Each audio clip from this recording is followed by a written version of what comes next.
Repères pour l'alimentation du nouveau-né, du nourrisson et de l'enfant.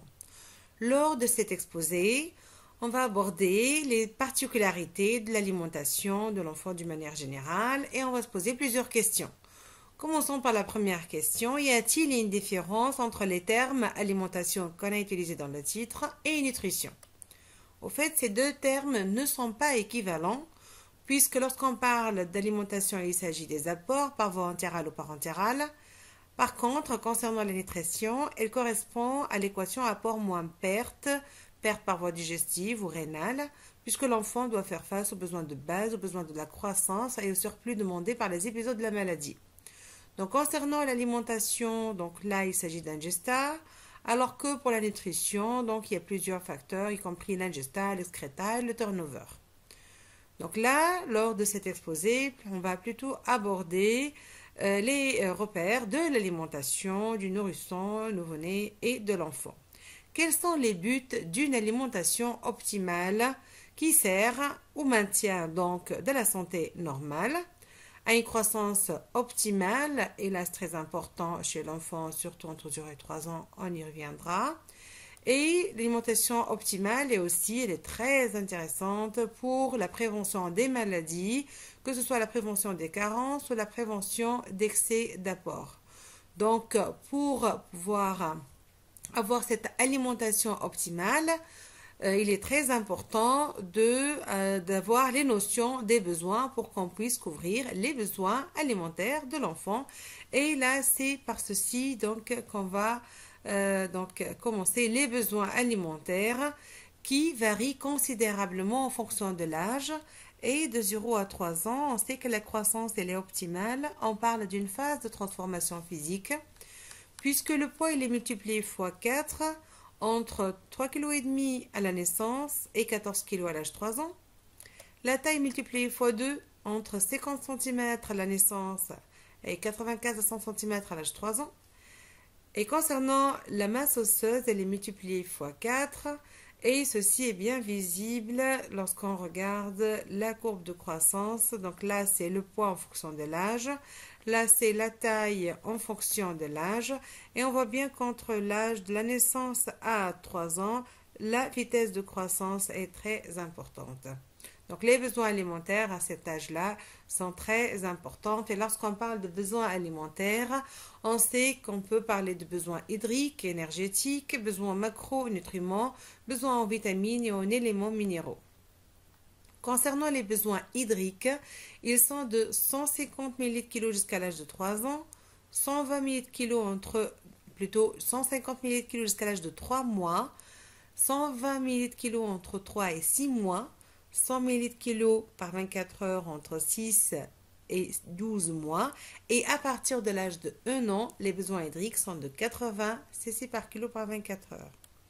Concernant les apports énergétiques, ils sont identiques pour les deux sexes avant l'âge de 10 ans et ils diminuent avec l'âge. Chez le prémat, ils sont très importantes puisque ça a la croissance optimale et ils sont de 110 à 120 kilocalories par kilo par jour. Et puis, ils font diminuer petit à petit jusqu'à 70 à 90 kilocalories par kilo par jour entre 1 et 7 ans et 30 à 60 kilocalories par kilo par jour entre 12 et 18 mois. Ces apports énergétiques correspondent à 50% des apports glucidiques, 30% par apport lipidique et 10 à 15% par des apports protéiques. Concernant les apports calciques, ils sont aussi très importants pour la croissance osseuse chez l'enfant. Les besoins sont de 500 mg par jour et les besoins sont plus importants à la puberté. Concernant le fer, les besoins sont de 1 mg par jour chez le nourrisson et l'enfant, plus important chez l'adolescente. L'absorption, elle n'est que de 10% lorsqu'il s'agit de fer alimentaire, d'où, puisque les besoins sont à 1 mg par jour, il faut des apports de 10 mg par jour, puisque l'absorption n'est qu'à 10% des cas. Tout en notant que dans le lait de femme, le fer il est absorbé dans 50%. Donc malgré le fait que le lait de femme est faible en fer, mais l'absorption elle est beaucoup plus importante, donc le lait de femme reste le meilleur. Voilà, donc on insiste sur le fait que les apports recommandés sont multipliés par 10. Donc voilà pour les besoins alimentaires. Maintenant, on va voir donc les repères de l'alimentation donc dans des tranches d'âge différents. Commençons par l'alimentation de la naissance à la tranche d'âge 4 à 6 mois. Donc là, bien sûr, l'allaitement maternel est la forme optimale de l'alimentation du nourrisson et l'OMS recommande l'allaitement exclusif pendant les 6 premiers mois de vie. Et là, ça peut contribuer à la réduction de la mortalité et la morbidité infanto-juvénile. Donc, on insiste sur le fait que l'allaitement maternel est l'aliment nécessaire et suffisant pendant les 6 premiers mois de vie. Et bien sûr, ceci se base sur plusieurs qualités de ce lait de femme, puisque il s'agit donc d'apports nutritionnels optimaux. Donc, les apports nutritionnels sont très très importants, on va le voir en détail, apportant une ration équilibrée et suffisante. On parlera aussi parmi les avantages de l'allaitement maternel sur la protection anti-infectieuse et bien sûr, bien évidemment, le renforcement des liens affectifs mère-enfant. On va d'abord commencer par les apports nutritionnels donc particuliers du lait de mère. Commençons d'abord par le glucide. Donc, dans tout apport nutritionnel, on va parler de glucides, lipides, protides. Concernant le glucide, qu'est-ce qu'il y a de particulier? Au fait, il y a des oligosaccharides donc, qui sont à 10% dans le lait de femme, alors qu'ils sont presque inexistants dans le lait de vache. Lorsqu'en comparant, les oligosaccharides du lait correspondent à des probiotiques et il s'agit de facteurs de croissance d'une variété de Lactobacillus bifidus. Et là, on sait bien donc son intérêt dans la protection de la muqueuse intestinale. Donc, l'avantage de l'apport nutritionnel, c'est la présence d'oligosaccharides. Donc, il s'agit de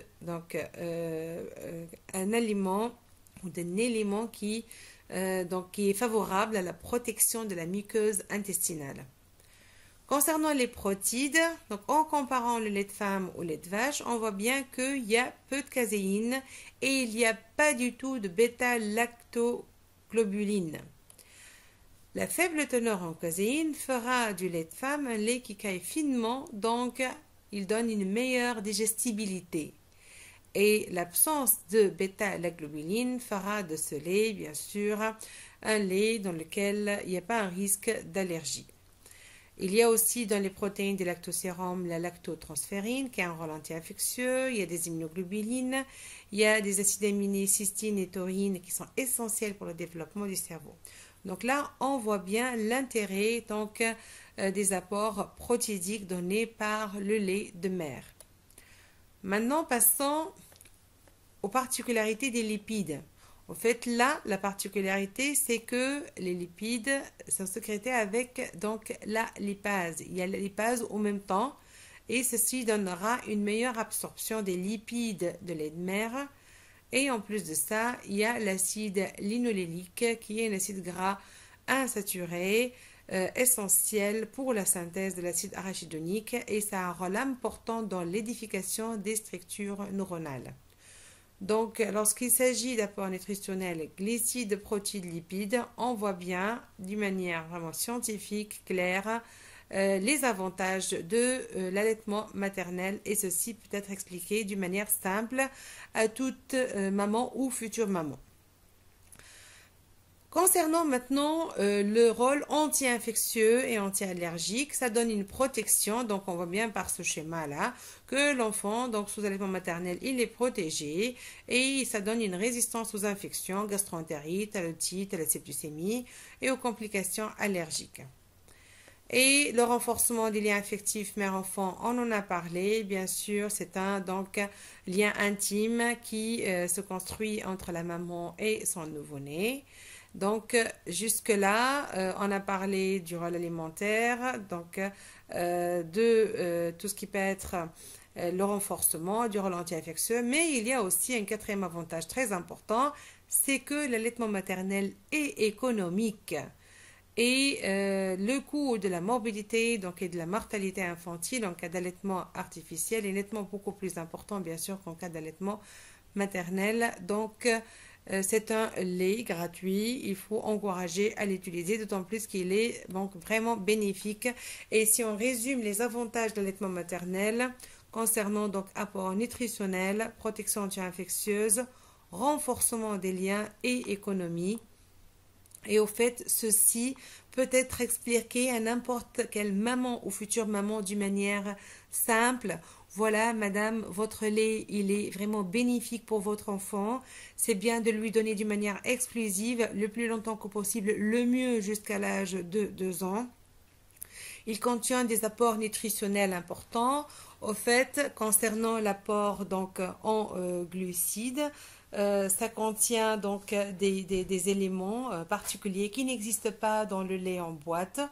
Et donc, c'est quelque chose qui va faciliter donc la digestion pour votre enfant. Concernant les protéines aussi, ces protéines-là sont donc ont une meilleure donc absorption. Ça ne contient pas de protéines qui peuvent être donc allergisantes, comme le cas du lait en boîte. Et concernant les lipides, il y a une enzyme qui est sécrétée avec, qui facilite son absorption. Et aussi, concernant ces lipides, il y a donc des éléments lipidiques qui sont très bénéfiques pour le développement du cerveau de votre nouveau-né. Donc voilà, c'est vraiment d'une manière simple que c'est expliqué. Et donc ces explications seront données à la maman qui va se rappeler de ceci chaque fois et qui va renforcer donc le lien avec donc son nouveau-né et va continuer donc à l'allaiter le plus longtemps que possible. Donc ceci facilitera le choix à la maman pour maintenir l'allaitement maternel. Donc l'allaitement, donc on insiste, c'est l'apport nutritionnel idéal chez donc le nourrisson. Bon, si vraiment on a un besoin, donc les laits artificiels existent. On parle donc à cette tranche d'âge de 0 à 6 mois du lait premier âge, préparation pour nourrisson. Et donc il faut savoir qu'il y a des laits ordinaires, bien sûr le lait maternel c'est la référence. Le lait maternisé premier âge, il faut savoir qu'il y a des laits pour indication spécifique. Le lait AR, lait sans lactose, HA, hydrolysat de protéines. On va les voir donc un par un. Le lait AR, donc anti-reflux, qui traite donc le symptôme donc régurgitation, reflux donc gastro-œsophagien, parce qu'il est épaissi par l'amidon, maïs ou le riz ou la farine de caroube. Concernant les laits sans lactose, ils sont indiqués en cas de diarrhée aiguë chez le nourrisson de plus que 3 mois avec intolérance transitoire au lactose ou en cas de diarrhée persistante plus que 5 à 7 jours, toujours chez le nourrisson de plus de 3 mois. Concernant les laits HA, les laits hypoallergéniques, il s'agit d'hydrolysats partiels et ils sont indiqués pour prévenir l'allergie en cas d'antécédent. Donc, chez la fratrie ou les parents d'atopie. Donc là, c'est indiqué dès la naissance chez le nouveau-né, bien sûr, qui n'est pas sous allaitement maternel, puisque toujours l'allaitement maternel, c'est le meilleur. Mais c'est chez nouveau-nés qui ont père, mère ou fratrie, donc avec une manifestation allergique avérée, qui nécessite donc l'ajout d'un lait premier âge, c'est le lait HA qui est indiqué, et ceci pendant au moins 6 mois pour que donc ça a un effet. Concernant les hydrolysats de protéines, il peut s'agir de Pepti Junior ou de lait de riz comme le Moudalakri ou pas mal d'autres, donc là c'est juste à titre d'exemple, et ils sont indiqués en cas d'allergie protéine de lait de vache ou en cas de diarrhée aiguë chez le nourrisson de moins de 3 mois. Donc chez le nourrisson de moins de 3 mois, on préfère donc, bien sûr, si les allaitements maternels, le continuer, sinon utiliser les hydrolysats de protéines pendant 3 à 4 semaines, puis revenir au lait habituel pour donc le risque de sensibilisation aux protéines de lait de vache. Donc voilà pour les laits, voilà pour l'alimentation donc de 0 à 4 à 6 mois. Et là, on rappelle toujours donc les bénéfices de l'allaitement maternel. Passons maintenant à la tranche d'âge, donc 4 à 6 mois et donc au-delà jusqu'à l'âge de 1 an. Et ce sera la période de la diversification alimentaire. Donc l'enfant grandit, ses besoins aussi. Et il y a donc un besoin de diversification alimentaire. Donc il y a trois questions qui se posent. Pourquoi diversifier, quand diversifier et comment diversifier? Donc d'abord, la diversification, pourquoi? On vient de le dire, donc pour des raisons nutritionnelles, mais aussi pour des raisons développementales, que ce soit neurosensorielles, psycho-affectives. Donc, en fait, cette diversification fera que l'enfant prendra des repas en famille, avec des amis. Donc, c'est une ouverture au monde et c'est la première étape à la socialisation et aussi pour des raisons développementales du point de vue éducatif, puisque cette diversification alimentaire peut développer l'éducation au goût et l'éducation à la santé, donc équilibre et structuration des repas. Maintenant, répondons à la question quand diversifier. En fait, il y a une nécessité de maturation suffisante, que ce soit une maturation digestive, maturation rénale ou maturation psychomotrice, la mastication. Donc, et tout en insistant sur le fait que le lait féminin couvre totalement les besoins nutritionnels jusqu'à 6 mois. L'âge de la diversification recommandé selon l'OMS est 6 mois. 6 mois révolus. Donc toujours on insiste sur le fait que l'allaitement maternel à lui seul est nécessaire et suffisant pendant les 6 premiers mois de la vie et on peut diversifier qu'à partir de l'âge de 6 mois d'une manière progressive selon l'OMS. Puis maintenant, bien sûr, pour pouvoir prendre une décision, on va prendre les données de la science et donc tout ce qui peut être le côté culturel, social et le côté individuel. Et ce qu'on voit dans donc, tout ce qui peut être culturel, c'est que la diversification peut commencer plus tôt, vers donc, l'âge de 4 mois ou d'une manière erronée encore plus tôt. Donc en prenant en considération tous ces éléments, on peut dire que l'âge de la diversification recommandé donc peut être à partir de 4 mois révolus d'une manière très progressive. Et là, on va voir donc en pratique ce que ça veut dire très progressive. Et mais aussi, si on peut donc, commencer à partir de 6 mois, comme dit l'OMS, ce serait encore mieux. Donc, voyons comment diversifier pour éveiller donc le goût, bien sûr sans diminuer les apports caloriques, et comment diversifier progressivement aussi. Et donc, quel ordre on va établir tout en insistant sur le fait qu'on va introduire qu'un seul aliment nouveau à la fois. Il est toujours habituel et conseillé de débuter par les légumes puis les fruits, puisque le risque, si on commence par les fruits, que donc le nourrisson soit habitué par un goût sucré et refusera secondairement les légumes. La troisième règle donc à adopter, c'est que si le nourrisson refuse un aliment particulier, il ne faut pas forcer, mais il faut savoir reproposer régulièrement. Et les études ont montré que si on repropose donc l'aliment régulièrement, au bout de 5 à 8 fois, il va l'accepter et l'apprécier secondairement. Et voilà, donc par rapport au terme, progressivement, c'est étape par étape. Et là, encore, donc d'une manière pratique, on sait qu'on va débuter petit à petit avec quelques cuillères. Même le premier jour, c'est une seule cuillère à café. Par quoi donc on va commencer? On va commencer par les légumes, comme on l'a dit, d'une manière très progressive. Donc, si on va commencer à l'âge de 4 mois révolu, on va bien expliquer à la maman que voilà, donc à partir de 4 mois et un jour, comme ça elle ne va pas se tromper.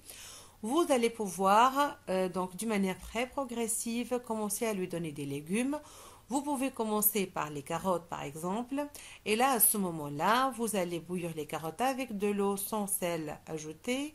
Et donc, vous allez lui présenter vers midi une cuillère avec donc de la carotte qui est bien sûr donc moulu. Et à ce moment-là, il faudra savoir que le nourrisson, après avoir été habitué au lait liquide de couleur blanche, donc présenté dans un biberon, ou donc l'allaitement maternel de couleur blanche, là, il va se trouver avec une cuillère, donc un autre contenant, et une autre couleur, donc la couleur orange, ici on va commencer par les carottes, et aussi la consistance qui n'est plus liquide.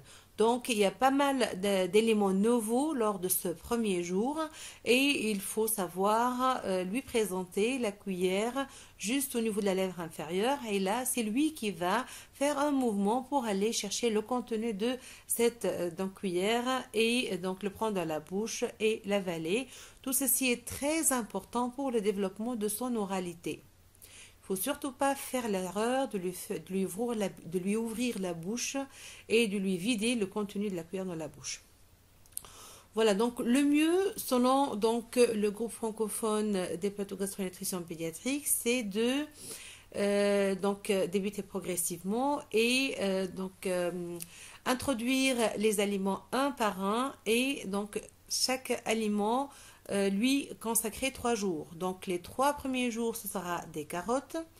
Le premier jour, c'est juste une cuillère à café. Le deuxième jour, c'est un peu plus. Le troisième jour, c'est encore un peu plus. Puis, donc, après ces 3 jours de carottes, il y aura 3 jours de notre légume. Et ainsi de suite. 3 jours de notre légume. Si on va, donc, par exemple, essayer d'introduire 5 légumes, ça prendra 15 jours. Et ensuite, on peut passer vers les fruits. Et concernant le passage aux fruits, donc ça prendra aussi chaque 3 jours un type de fruit et qu'on va lui faire goûter. Et si on va couvrir 5 fruits, ça prendra encore 15 jours. L'enfant, à ce moment-là, aura 5 mois révolus. Et donc, par cette manière, on a pu lui introduire les légumes et les fruits un à un. Comme ça, il a pu goûter. Donc, c'est l'éducation au goût. Et on a pu donc vérifier qu'il n'a pas d'allergie à ces aliments. Voilà, donc, puis au bout donc de ces 5 mois révolus, on peut commencer petit à petit à introduire le poisson, puis la viande blanche, puis la viande rouge. Et là, on peut même espacer donc les moments d'introduction. On peut tous les 7 jours introduire un aliment nouveau, toujours pour donc aller progressivement pour l'adaptation au goût. N'oublions pas l'introduction du gluten qui a une fenêtre donc à respecter puisqu'il faut introduire donc le gluten le mieux entre 4 et 6 mois et le mieux sous allaitement maternel. Donc ceci doit se faire d'une manière progressive. Donc ça peut être de 4 mois à 6 mois ou milieu vers le 5e mois de vie. Là, on peut l'introduire sous forme de céréales. Donc avec gluten, qu'on peut introduire progressivement une demi-cuillère dans le biberon, puis une demi-cuillère à 2, puis une cuillère tous les jours. Le mieux donc dans le biberon du soir pour ça donne une meilleure satiété. Donc voilà déjà là on a bien vu qu'on a introduit progressivement les aliments un à un. On était très progressif. En tout cas, le nouveau nourrisson à ce moment-là n'a pas besoin réellement de ces apports-là, puisqu'il est sous allaitement maternel ou sous les premiers âges, et c'est suffisant donc pour son développement jusqu'à l'âge de 6 mois révolus. Et en parlant de lait, on sait bien que le lait demeure l'aliment de base des nourrissons jusqu'à l'âge de 1 an. Il faut au minimum de 500 ml donc jusqu'à l'âge de 1 an, bien sûr si possible jusqu'à l'âge de 3 ans. Là on ouvre une parenthèse, c'est très important. Concernant donc l'introduction donc des laits durant cette phase de diversification alimentaire, on sait qu'on peut introduire les yaourts, les fromages blancs, les petits suisses à partir de l'âge de 6 mois. Et là aussi ça va se faire d'une manière très progressive. un aliment à la fois et on peut respecter un espacement de 3 à 7 jours pour donc l'introduction d'un aliment nouveau. Donc voilà pour la réponse aux questions pourquoi, quand et comment de la diversification alimentaire d'une manière pratique. Et maintenant l'enfant est là donc 1 an. Et la tranche de 1 an à 3 ans, elle est très particulière par le fait qu'il y a cette croissance optimale et encore on voit bien au niveau de cette courbe de croissance. Lors de cette tranche d'âge, il faut respecter le nombre de 4 repas par jour, de ne pas grignoter entre les repas pour ne pas tomber dans l'obésité. Il faut toujours insister sur le fait que le lait est essentiel. Il faut prendre un produit laitier à chaque repas, y compris le goûter.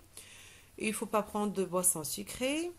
Insister sur l'importance et la place des légumes, au moins donc un légume par repas et un nombre de 5 fruits et légumes par jour. L'enfant, donc après l'âge de 3 ans, aura toujours des besoins importants et là, vraiment, on peut insister sur l'alimentation chez l'enfant de 4 à 18 ans, puisqu'on parle d'enfants jusqu'à l'âge de 18 ans selon l'OMS. Et là, il faut respecter la pyramide alimentaire et respecter l'équilibre alimentaire qui est basé sur 4 repas. Le petit déjeuner, 25% des apports. Le déjeuner, 30% des apports. Le goûter, plus ou moins, en fait, le goûter, 15% des apports. Et le dîner, 30% des apports énergétiques. Donc, l'enfant, jusqu'à l'âge de 18 ans, a des besoins alimentaires qu'il faut prendre en compte puisque c'est un organisme en voie de croissance et de développement. Maintenant, on va aborder un thème très important qui les erreurs à ne pas commettre. Que ce soit des erreurs au cours de l'allaitement maternel, au cours de l'allaitement artificiel ou au cours de la diversification. Concernant les erreurs au cours de l'allaitement maternel, au fait, une grande erreur, c'est le retard de la mise au sein, puisque à ce moment-là, le nouveau-né ne peut pas bénéficier du colostrum. Et la mise au sein précoce est très intéressante pour la montée laiteuse. Une autre erreur, c'est le fait de donner d'autres choses, autres aliments que le lait, comme les tisanes ou le jus de fruits. À cet âge-là, ce qu'il faut donner, c'est le lait qui est nécessaire et suffisant jusqu'à l'âge de 6 mois, selon l'OMS. On se répète, c'est pour insister. Et bien sûr, l'autre erreur, c'est d'arrêter un allaitement maternel à cause de nectar dit au lait de mère. Donc non, là, il faut arrêter et respecter le léger reflet ictérique chez un nourrisson surveillé par son pédiatre. Concernant les erreurs de l'allaitement artificiel, c'est lorsque on va remplacer un lait deuxième âge par un lait de vache entier. On a bien insisté que le lait deuxième âge est nécessaire pour la croissance de l'enfant jusqu'à l'âge de 1 an et on peut le remplacer par un lait en paquet à partir de l'âge de 1 an, puisque le lait deuxième âge apporte un besoin en fer, un apport en fer beaucoup plus important nécessaire à cette tranche d'âge. Et si on va remplacer précocement le lait deuxième âge par le lait en paquet, il y aura un grand risque de carence nutritionnelle, en particulier une carence martiale. L'erreur au cours de l'allaitement artificiel, c'est aussi une mauvaise appréciation parentale de faim ou de soif, puisque l'enfant, lorsqu'il pleure, ils disent qu'il a faim, ils lui donnent à manger, et là c'est un risque de suralimentation et d'obésité. À ne pas faire aussi l'endormissement avec un biberon, puisque ça donne des risques de caries sévères et précoces et un risque de déformation posturale du massif facial.